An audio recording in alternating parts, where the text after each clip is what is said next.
Ishwar here, who's from Nasik, Maharashtra, who's going to share the feedback and review on how he's feeling here and in Marathi for your convenience.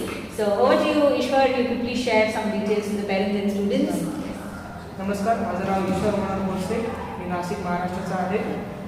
Me MBBS Vietnam याच्यासाठी choose केलं की इथलं जे MBBS course आहे तो as similar to India आहे आणि जो पॅटर्न आणि जो गाईडलाईन्स फॉलो करतात ते त्यांच्या गाईडलाईन्सनुसार फॉलो करतात MBBSच्या. प्लस पॉईंट आणि MBBS वियतनाम याच्याकरता चूज केलं की इथलं क्लिनिकल एक्सपोजर चांगलं आहे. इथलं हॉस्पिटल खूप चांगलं आहे. हॉस्पिटल कॉलेजला अटॅच आहे. प्लस हॉस्पिटलचा आउटपुट पेशंट डेली खूप जास्त आहे. देन इथले टीचर्स फॅकल्टी इंडियन आहे आणि मी स्पेशली थँक्स म्हणतो महेश सरांचं, महेश पदामी सरांचं आणि लावण्य मॅडमचं. त्यांनी आम्हाला थ्रूआउट आमच्या जर्नी खूप सपोर्ट केला आणि खूप चांगलं गाईड केलं आणि सपोर्ट दिला. त्याच्याबद्दल मी महेश पदामी सर आणि लावण्य मॅडमचं धन्यवाद मानतो. Thank you. Thank you, Ishwar. Thank you.